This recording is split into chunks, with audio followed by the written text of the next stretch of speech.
So today is July 22nd, 2022, and it is the 4-year anniversary for my dad, which never gets any easier.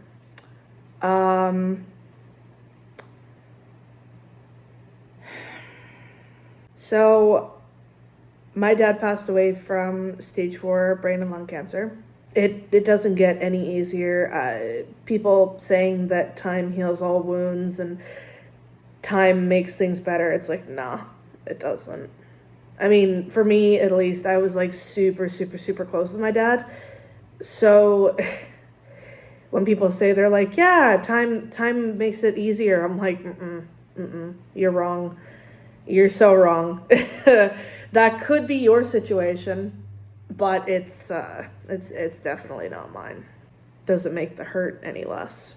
I don't normally cry in front of people anymore. I don't normally, get super emotional in front of people. And that's been a thing since right after my dad passed away, because I had so many people telling me that I had to be the rock. I had to be the strong one for myself, for my mom. And there was just this running theme of Paige has to be the strong one. And at the time I was 24, which I mean, like, yeah, mid-20s.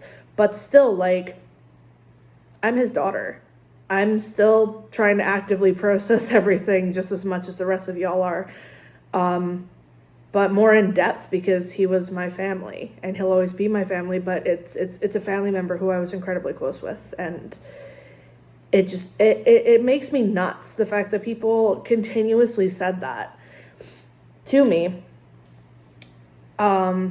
And because at the time I didn't really know what to say or do, I kind of just, agreed and mentally made the decision to just close my emotions down and to be that strong person, try to be that rock that they kept referring to, as much as I was irritated by the fact that people wouldn't shut the hell up about it.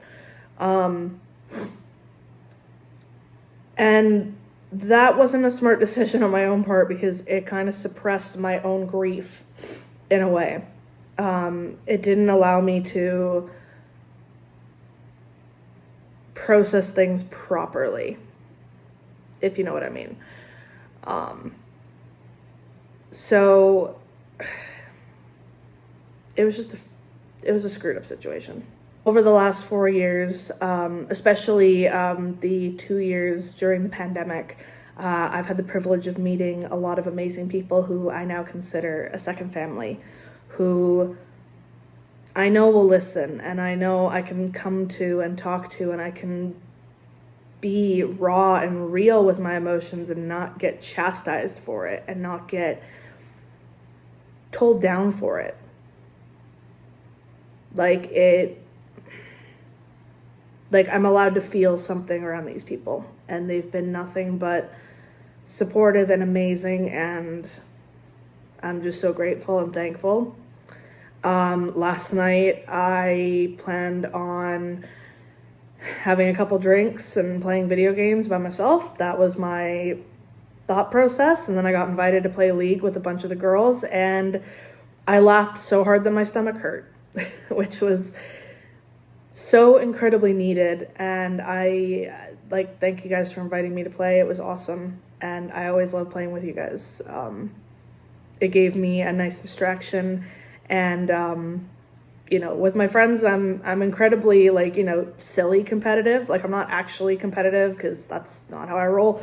We were just being really silly and competitive and yelling at each other and laughing. So it was perfect. It was what I needed in the moment, and I'm grateful for that. But anyways, I'm sorry this turned into kind of like a ramble, rant, whatever the hell this video's turned into. But basically, this is just a video for me to hear myself say out loud the fact that my grief is valid and my feelings are valid.